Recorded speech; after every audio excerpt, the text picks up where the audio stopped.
morning, it's Nick on Nick Time.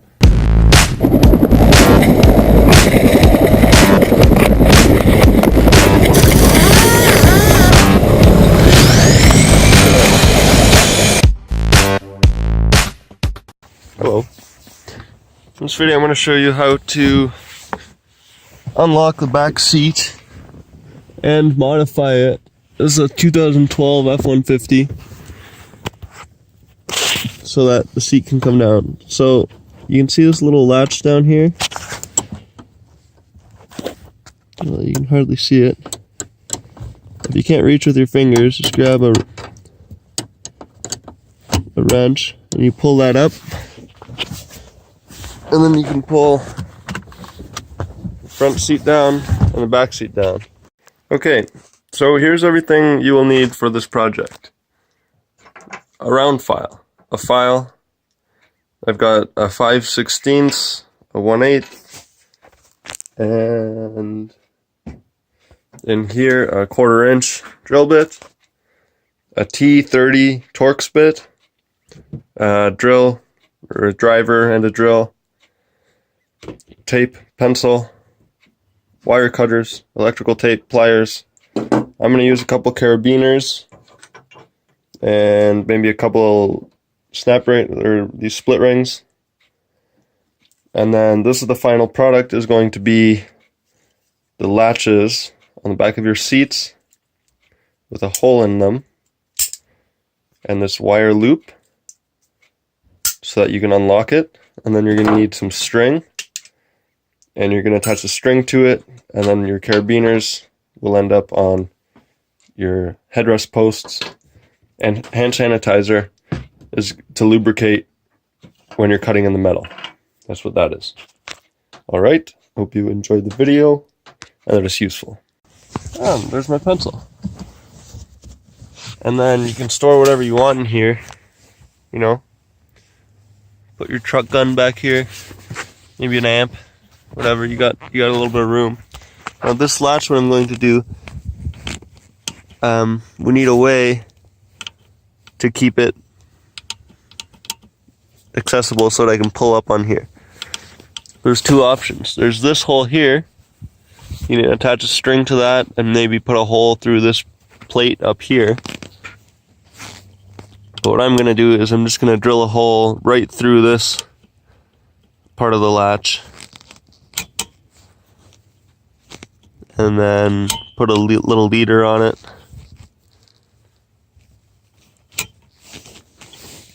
So if I put a hole right through here, put a little leader on it, coming up over the headrest, and then you have access to it from, instead of having to reach over. Now you're going to get a Torx T30 bit, put it in your drill, or your impact or whatever, pull out two bolts, and then this plate comes right off. You're going to take this inside to the shop. Okay, so now, this is the 2012 again, still, F150. You're going to take, we're getting access to the back of this seat, so we're going to lift the seat, we're going to take the headrest off. You're going to come in to the back here, and this one's hard because it's right in the corner. So I'm just doing it, I'm looking at my phone screen, and you see that pin. Ow, I just punched myself right in the fucking eye. I probably just gave myself a black eye. Because what you gotta do is you gotta hook your wrench around that pin. I think I got it there. Yeah, and you pull up, you hear it come loose. And now, the seat comes down, and so does the back. And now I've got the back open. And then you grab your T30 and you pull both of these, and you don't lose these. We're going to put them here. I'm going to forget where they are, but I'll be able to see them later. And now I'm going to take this and I'm going to write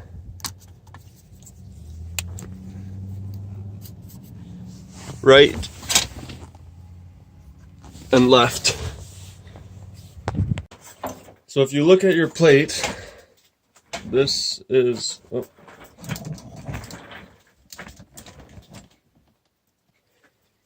This is the way it's oriented, with this against your truck seat. And this is the latch that we need to activate. To unlock it, pull down here. If you push on the latch, it won't lock. You pull down here and it locks. So this, whatever you want to call it, I guess it's a rivet or something here. It's steel. It's too hard to drill through. It's difficult to drill through something round unless you have a drill press. Yeah, if you have a drill press, you can just drill a hole through here. What we're going to do is come through the top. So you'll notice what you want to do to locate it is lift the latch, and then we're going to mark this hole across the top. It's there. And then if you look at it this way, you can see it's not centered, so you want to mark here where it crosses at the top. It'll give you an X, and you're going to drill through there. Now when you clamp it, make sure you don't clamp this little bracket down. You want to keep that in place. Okay, and what I'm going to do here is start with a 1/8 bit just to get going. What I've been using for lube is hand sanitizer, because you want to have some lubrication when you're cutting metal on metal, and it'll also keep the shards down. And some people use alcohol, but if you use hand sanitizer, it's a gel, and it doesn't drip off as much, and it'll catch more metal shards. And then before you do it, this is important, make sure you put the latch back down, because you don't want to drill through and hit the spring and mess up your spring.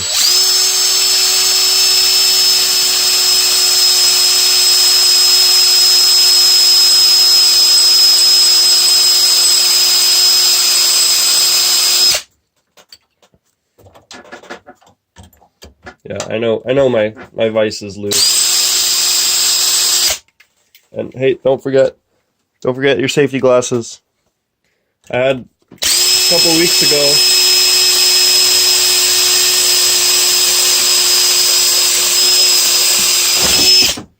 what? I said I don't want any soup. A couple of weeks ago, I was grinding out some lath and plaster, and a shard of metal got embedded in my eye, and I had to go to the doctor, and they had to get it out. So wear your goddamn safety glasses. So I'm just moving up here, so this is whatever, it's 3/16, is it? No, 5/16. And now I'm going to go all the way to 9/32. So like a 1/4 inch pretty much.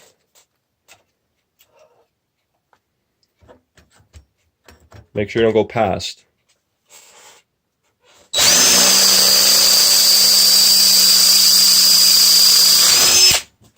Okay. Now I'm going to get this little round file and take the edges down inside here.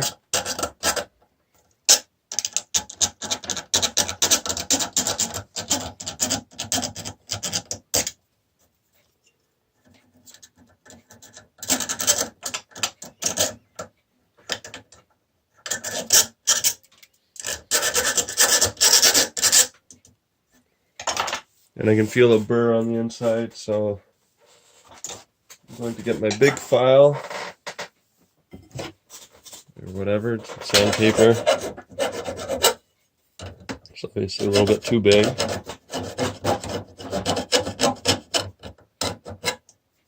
Take those burrs off. Now,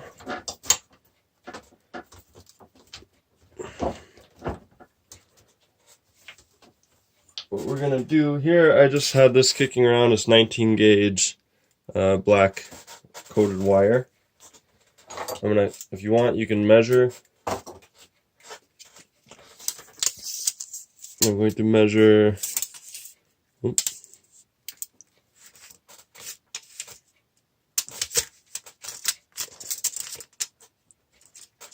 on, 22 inches. Okay, that's going to give you lots of room to play. Cut it off. We got our 22 inches of wire. What I'm going to do is wrap it just around a pencil or something, your finger. So you get a little hook, and you can come through the top here, and I just hooked it through that little hole. I know you can't see it that good. Just through that hole, grab some pliers, pull it a couple inches through.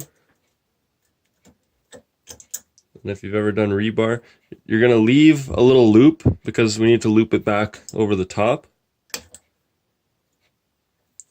But then you just need to grab it, twist it up. Now you can use whatever you want here. You can use, if you got a steel leader, you know, your pike leader, you can use that. I left it long so that it's doubled up as it comes through the hole, because as it gets pulled there'll be some friction and I don't want it to cut through, even though I really doubt it will. That's why I filed it down. I'm just going to cut the little tip off here. And then make sure your wire is flexible enough if you do it this way, because you will have to bend it to get it through this hole.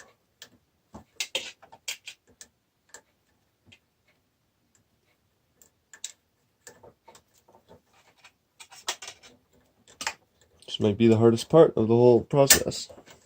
Holy shit.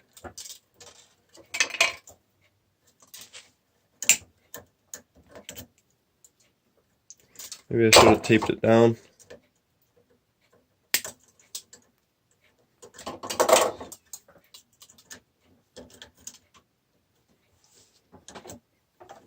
Okay.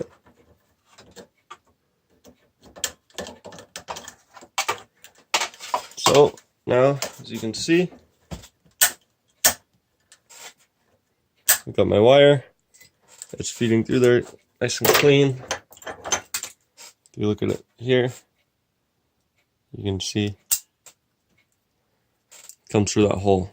This bracket isn't structural. It's not up against anything.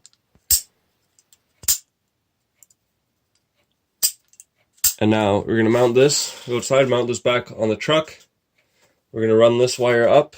I'm going to get maybe use a little beaner, maybe wire it through the bottom of this beaner and attach this. You can clip it onto the post of your headrest.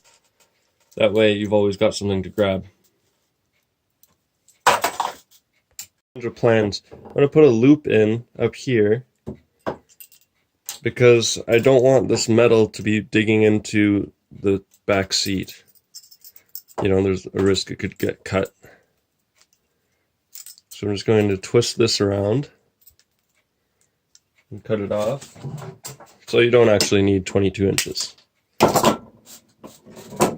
But that's what happens when you just figure shit out as you go. So now we've just got this loop. And I can tie a string to this, and then the string will be attached up to the post on the headrest. Make sense?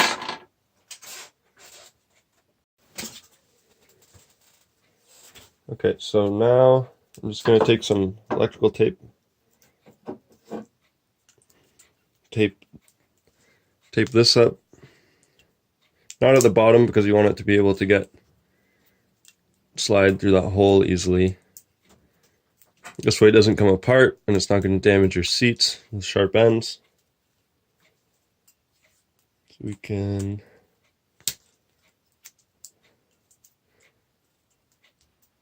finish that off.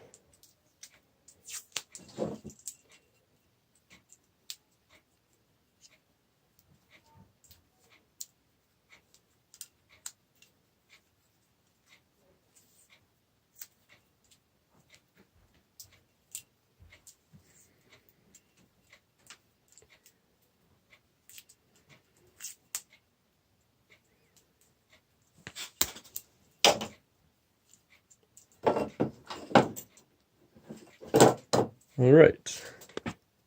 Now, I'm going to grab our modified bracket. I'm going to go back on here. The same two Torx 30 bolts.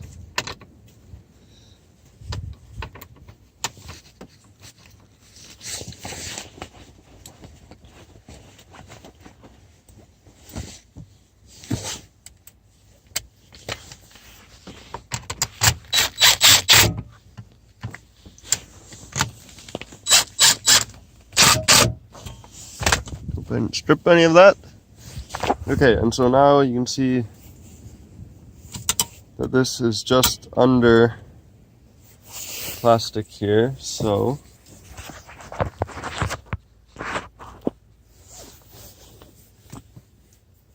just gonna take my string, tie it through.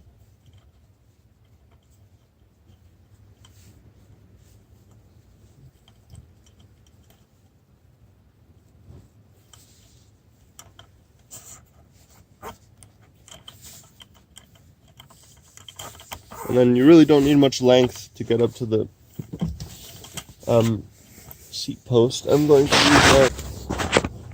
Since I don't have head rests in the back of my truck usually, it's just full of tools, I'm going to leave enough that I can attach it to the baby carrier attachment. So it's going to be here about 6 inches, a little more for a knot. And you're going to do the same on the other side.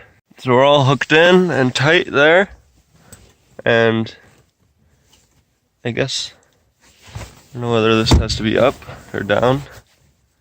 You still have the Swiffer? It's inside.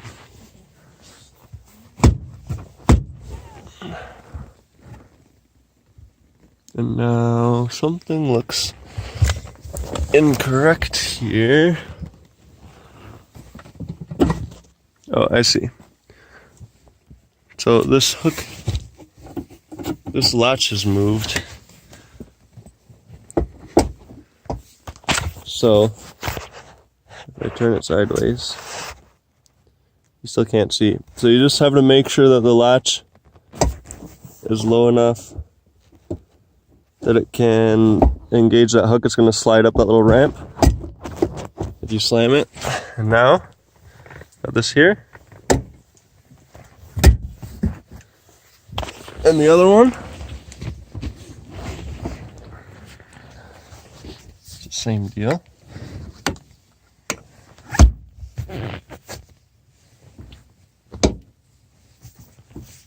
That is pretty sweet. I just got some free storage. Now this is kind of loose over here. I guess that's just the way she goes. Alright, stay tuned for the next video. Oh shit, look at this.